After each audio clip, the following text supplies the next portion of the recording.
नया हफ्ता शुरू होने वाला है और बाजार एक बार फिर बड़ी हलचल के लिए एकदम तैयार है। देखिए, ये जो पिछला हफ्ता गया ये रोलर कोस्टर रहा, क्योंकि आरबीआई की पॉलिसी ने भी मार्केट के मूड को मजबूत दिखाया और अब इस हफ्ते की सबसे बड़ी आंखें यूएस फेड की तरफ टिकी हुई हैं।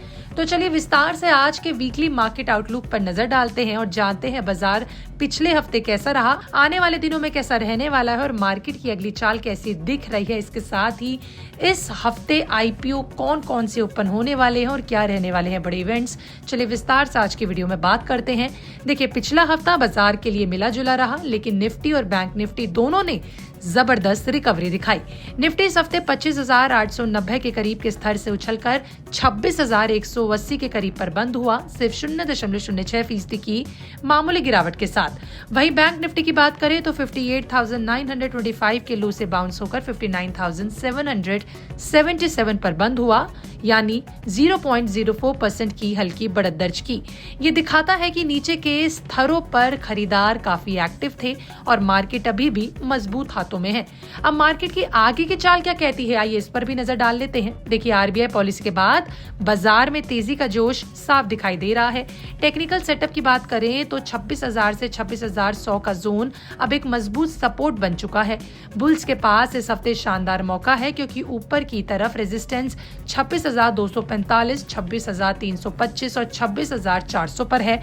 अगर निफ्टी 26,245 के ऊपर क्लोज देता है तो एक नई तेजी का दौर शुरू हो सकता है और बाजार नई हाई की ओर बढ़ सकता है। अब चलिए नजर डालते हैं पिछले हफ्ते के सेक्टर्स और दिग्गज स्टॉक्स पर कि उन्होंने कैसी परफॉर्मेंस दिखाई, कैसा प्रदर्शन दिया। तो देखिए, सबसे मजबूत सेक्टर आईटी रहा। इसने पूरे 3.47% की बढ़त की और इसका श्रेय जाता है Wipro, HCL Tech, Infosys, Tech Mahindra और टीसीएस को, जिन्होंने इंडेक्स को थामे रखा।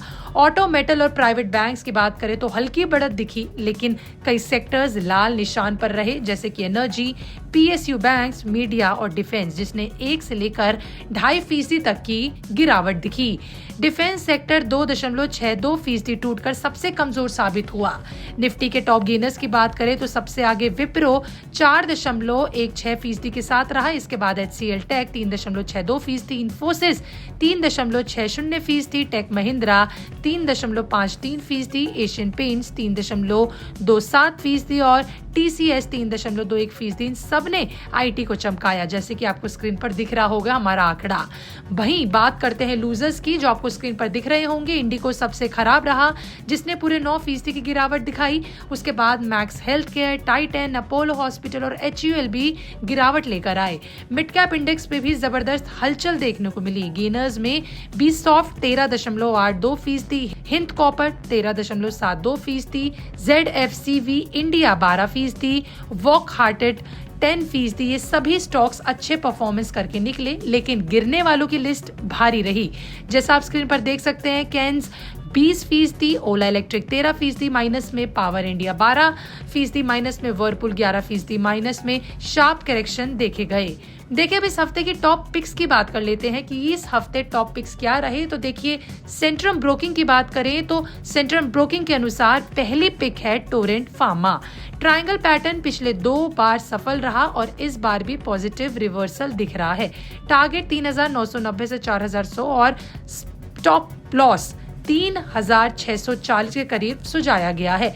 3,825 के ऊपर ये स्टॉक बेहद मजबूत बुलिश जोन में प्रवेश कर जाता है।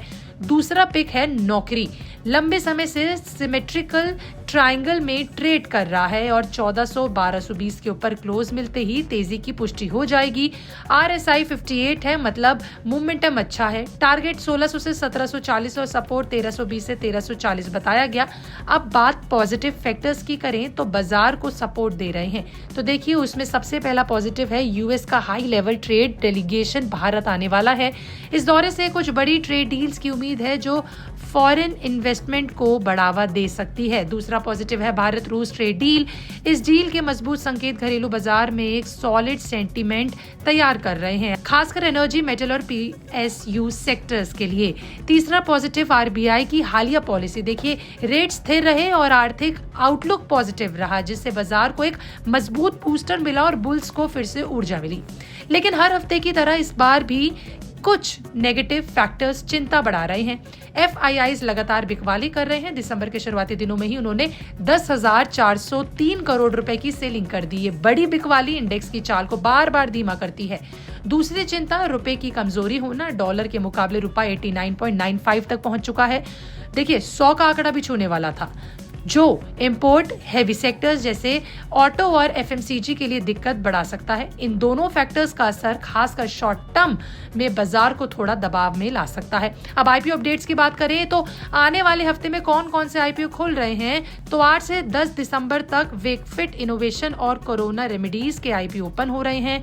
10 से 13 दिसंबर तक पार्क मेडी वर्ल्ड का IPO, 12 दिसंबर को नेफ्रोकेयर हेल्थ का IPO आएगा। 12 से 16 दिसंबर के बीच ICICI प्रूडेंशियल AMC का IPO लॉन्च होगा। अब बात करते हैं इस हफ्ते के बड़े और बेहद अहम इवेंट्स की जो बाजार की दिशा तय करेंगे। 8 दिसंबर साल 2025 को जापान का Q3 GDP आने वाला है, जिसका असर एशिया बाजारों पर सीधा पड़ेगा। 9 दिसंबर साल 2025 से शुरू होगी FOMC की बैठक और इसका क्लाइमैक्स है 10 दिसंबर, जब US फेड अपनी पॉलिसी घोषित करेगा।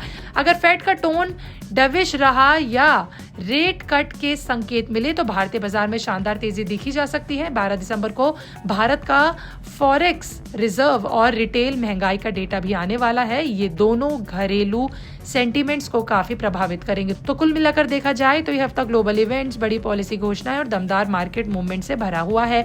अगर फेड कोई बड़ा झटका नहीं देता तो निफ्टी में एक नई उछाल की शुरुआत होनी देखी जा सकती है। मार्केट में जोश है, टेक्निकल सेटअप बुल्स के पक्ष में है और निवेशकों के लिए यह हफ्ता काफी दिलचस्प होने वाला है। आपका इस पर क्या कहना है, कमेंट सेक्शन में लिखे बताइएगा। मिलते हैं अगले मार्केट आउटलुक के साथ, तब तक के लिए बिस्तर को सब्सक्राइब करना बिल्कुल ना भूलें।